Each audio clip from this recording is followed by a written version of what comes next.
place. And that's similar to my investing journey as well. Mm-hmm. That's So cool. for my investing journey, I kind of followed the shiny object syndrome. I started looking into real estate because my girlfriend was the one that said, look, we need different streams of income, Right. and just climbing the corporate ladder is not the way to go. I was Mm-hmm. stubborn and I said, yes, it is. Trust me.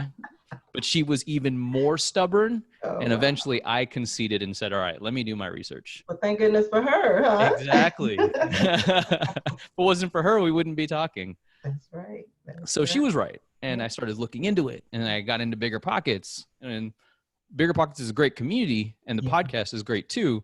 But each time you hear a podcast, you think to yourself, wow, you can make money in that aspect of real estate. Right. Right. And that can make you think, oh, I want to do this. Oh, I want a house hack. And then next thing you know, So it's like, I want an Airbnb. you didn't go straight into looking into note investing. You went into other parts of real estate investing. Yeah. And when I looked into it was more slow, like a couple of months of diving into it. I didn't pull the trigger on anything Right. until note investing came along. Oh, wow. Okay. So yeah, well, it's kind of similar to me. But when I started my business, I well, of course, for years I did the rental properties, like I said before, and then when I actually decided to start my business, I actually thought, okay, I want to do some fix and flips. I had watched enough HGTV and all that stuff that I figured I could do that. and then I got wind of mortgage note investing. And I'm like, well, wait a minute now. This looks like something else I could do. And, I don't have to, buy cranes and be a developer and all of that. So once I found out about notes, that's when I was like, okay, this is what I'm doing. I changed my whole business model to surround itself with note investing. So, yeah. And so how long ago was that when you, I guess, decided to make the shift to do note investing? How long ago was that? And how long did it take you to decide, okay, this is what I want to do? It was about around 2018 or so. So a couple of years ago that I was listening to, maybe 2017, I was listening to a Bigger Pockets podcast, and Dave Van Horn was talking about note investing.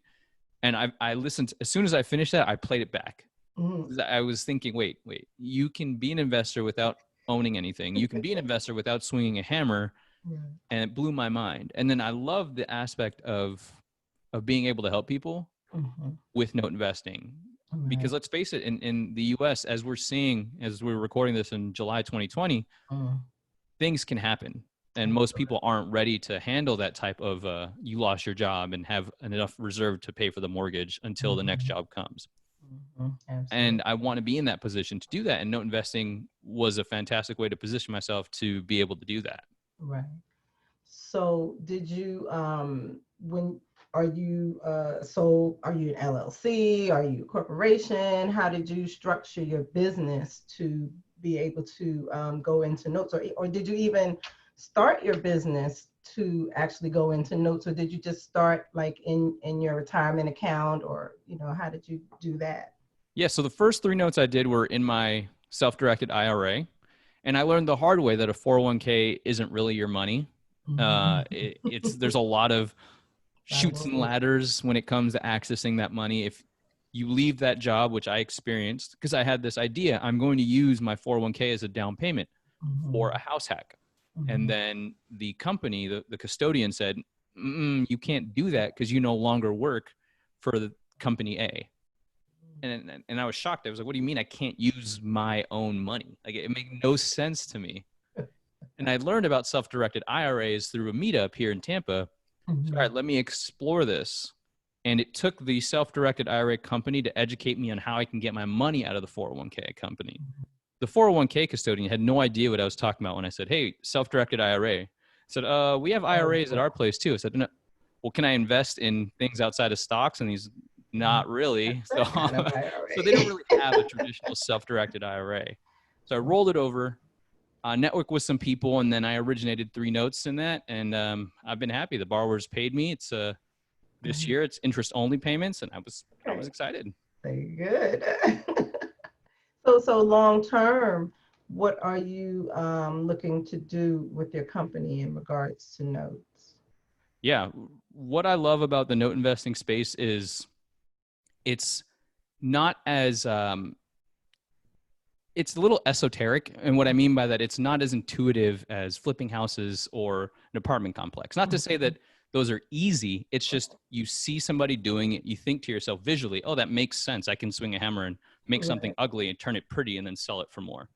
In apartment investing, almost, there are many people who have lived in an apartment and understand that you can own that too. With note investing, what excites me is there's an opportunity to share information and get people on board. So that's why I have the podcast, and that's why I'm so passionate about just sharing my story. Because if I can do it, anybody else can do it, and that's probably one of the biggest things that gets me going. And through that helps with capital raising. I'm able to network with other investors who I can buy notes from.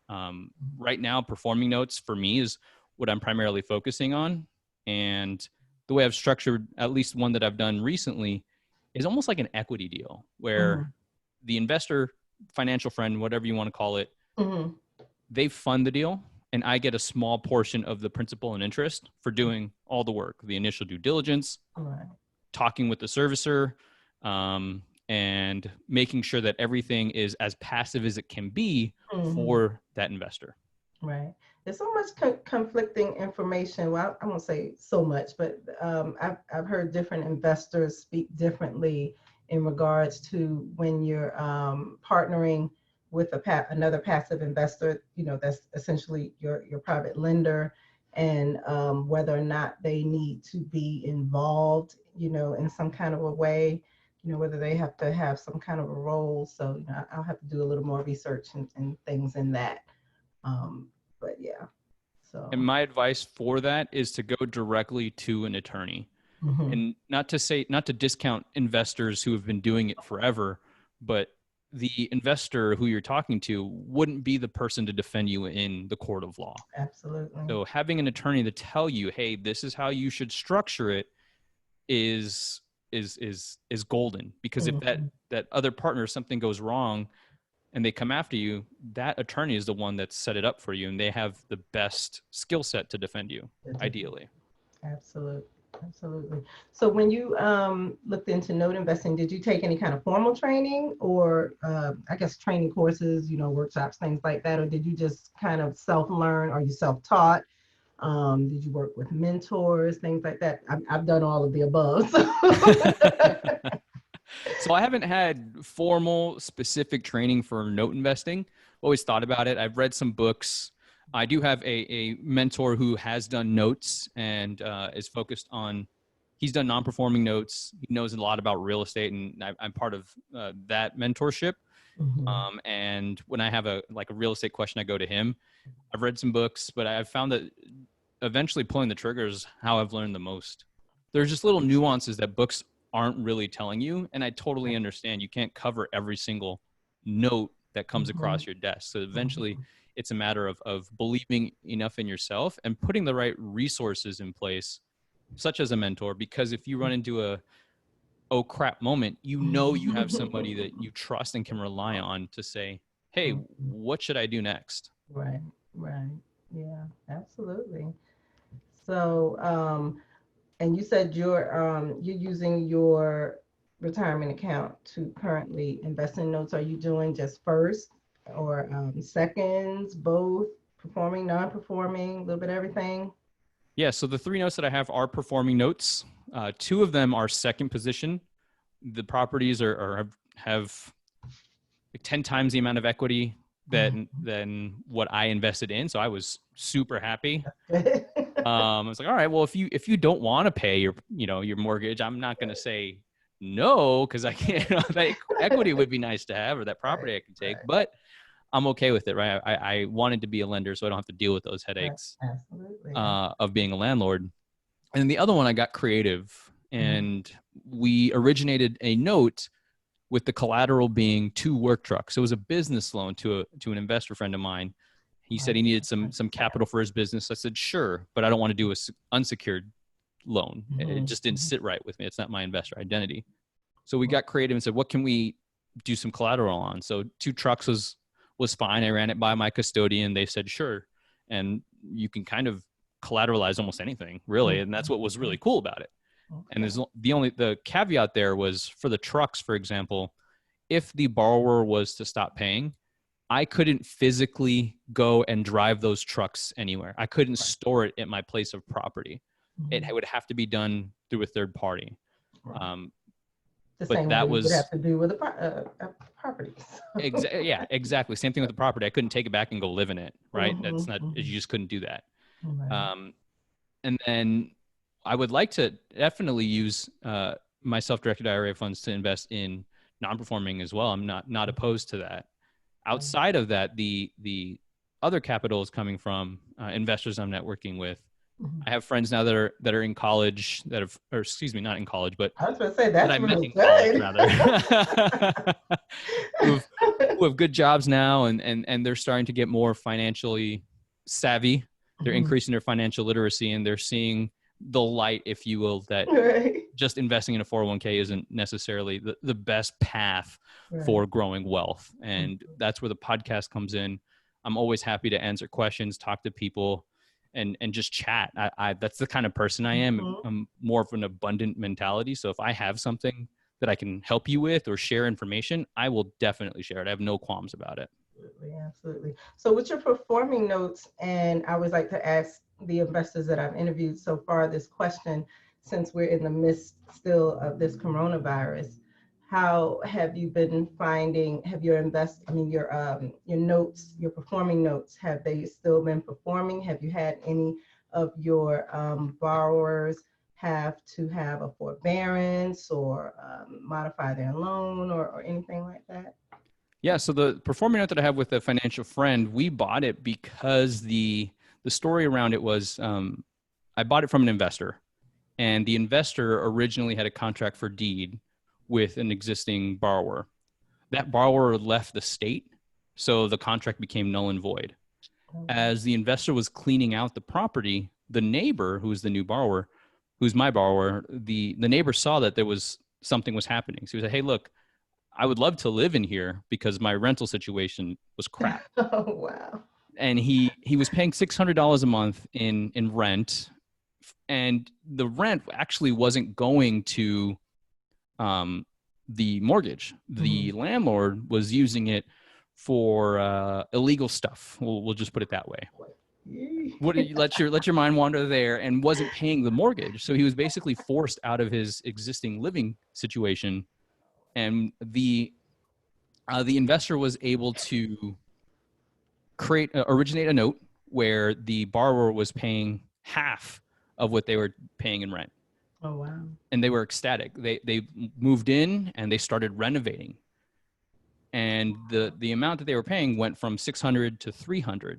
And he was making $1,600 solely on Social Security. Oh, wow. So I saw that as, okay, he's got Social Security income.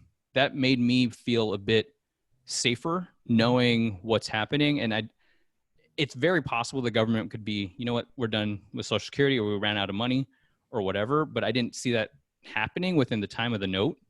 10 years. Well, it's 10 years. So who's to say what's going to happen in 10 years? Right. But in the midst of the coronavirus, I was comfortable with that. My financial friend was too. So we moved forward with that. And we've been trying to figure out other notes, find notes just like that. Because as we're seeing that a lot of things are unpredictable, and no job is safe really. But that note has been paying on time consistently, and I've been really happy with that. And so also in the same line of questioning with the coronavirus, but with investors who might have capital that you might be raising capital from, are you finding it a little more challenging to raise capital in this environment? Or not that it comes easy, but I know it's a little challenging. It's been a little challenging for myself raising capital in this environment. So I'm just wondering, is it just me? I think it's a mix. I'm running into people that are saying, I want to wait. I don't know what's going to happen with anything. I need to have cash on hand, which I totally understand, right? There's just nothing, you can't predict the future. But then I'm also seeing people that are saying, let's go. Like I want to make something happen. Now feels like the time. So it's an interesting mix. And I just need to make sure that the ones that are gun ho about investing money are aware of what's happening as well. That if we were to buy a note, we need to know the full picture. And there is a possibility that this borrower, while they are performing, even if they are performing for 10 years, there's a possibility that they could go non-performing. So I try to educate them of that risk as much as possible. Right. Yeah. Okay. Well, Kevin, I don't see any questions from anyone in the audience. And well, maybe let me see what else. What kind of books might you suggest that note investors read? Any in particular that you would recommend or suggest? I'm not good with the author's names and things like that. So probably not, well, not just particularly for notes, but everybody always talks about what is it, Rich Dad, Poor Dad, and books like that. There's one, Paper Profits, and a few others that I can't name off the top of my head, but. I would say it really depends on the stage where you're at as far as note investing. If you're brand new, I think that there's some good ones. Martin Sains has a good one. I can't remember what it was called. Yes. Yeah, we know Martin. There's one, I can't remember what it's called. Yeah. Note investing made easier. That one, exactly. That one is a good one. And then Martin focuses on non-performing seconds. Right. Uh-huh. Yeah, we've known him for years. Yeah. I'm sorry? We've known Martin for years. His thing is non-performing seconds, and his whole thing is to check and make sure that these guys are current on their first. And if they're current on their first, he's got this big old complex system on what and why he would buy the non-performing seconds to get them, because his whole goal is to get him into performing seconds, and he doesn't like to foreclose and take the property back. You're even further removed from taking the property back, huh? What'd you say? Absolutely. Even further removed from from taking the property back. Like you don't want to. That's why you get into the seconds kind of thing. Yeah.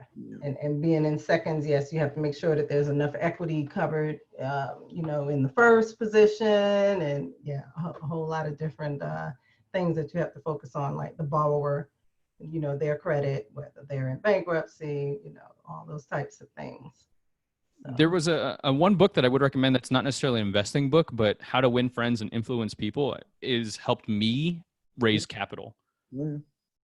Because it's all about building relationships, right? If someone was to approach you, some random person on the street said, "Hey, you have $100,000 in your self-directed IRA. I'd love to invest it." It's like, I don't even know who you are. Yeah, right. Who are you? Exactly. But building that relationship is important, and knowing how to make them feel comfortable, because you're taking their hard-earned money, and it's money that they've saved up, money they've invested in the past, and they want to put it to good use, and you are taking on that responsibility. At least that's how I approach it, right? You want to help everybody get a win-win in some capacity.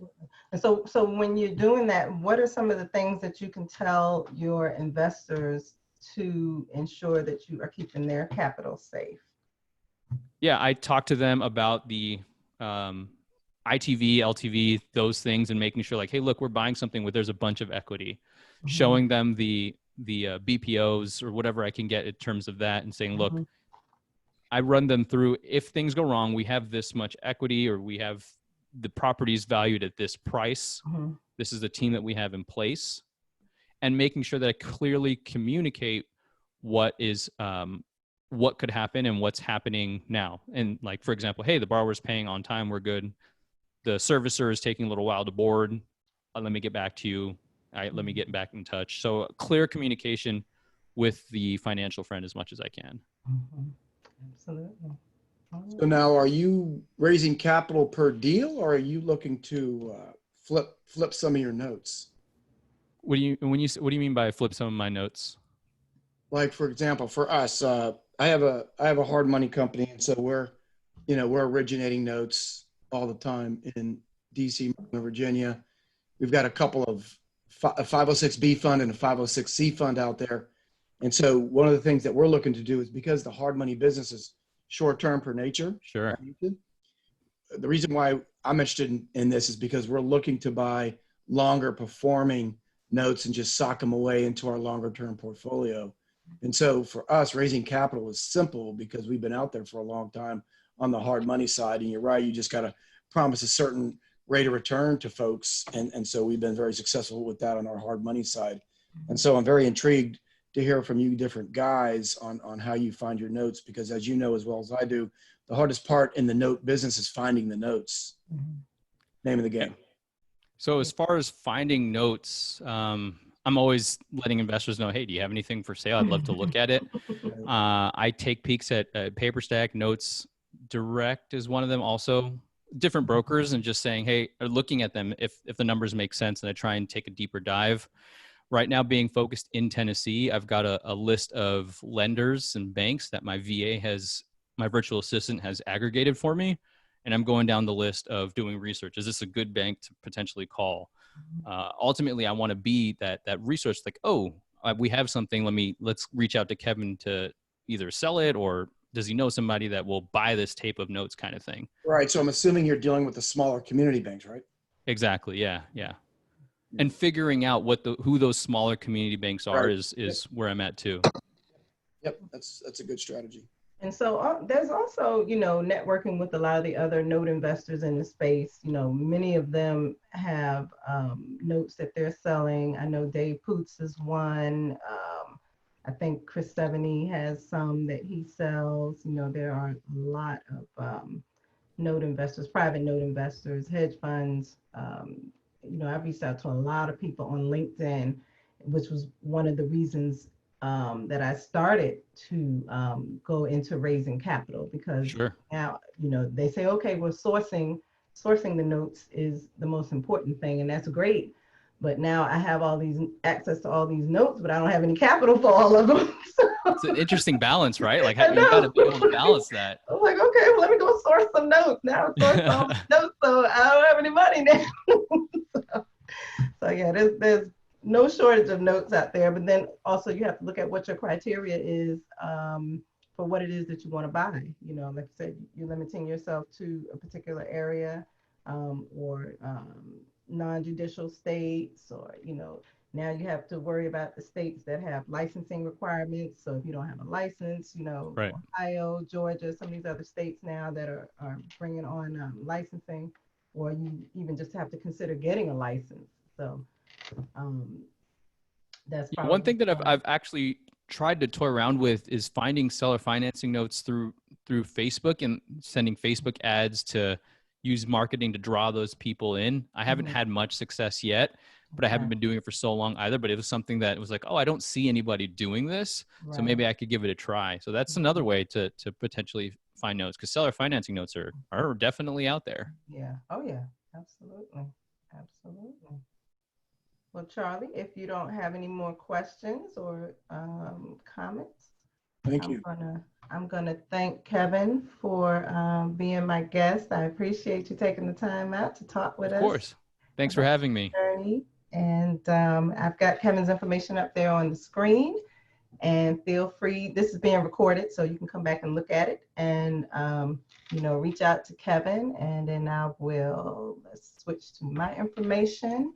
Thank you, Kevin. How often are your podcasts? So I actually have 2 different podcasts, but the Note Nuggets comes out every Friday morning. Oh, good for you. Good. Okay. All right, guys. So thank you guys for joining me. Thanks, Charlie. See you later. Thanks, Charlie. All right. See you, Dan. Bye-bye. Bye, everybody.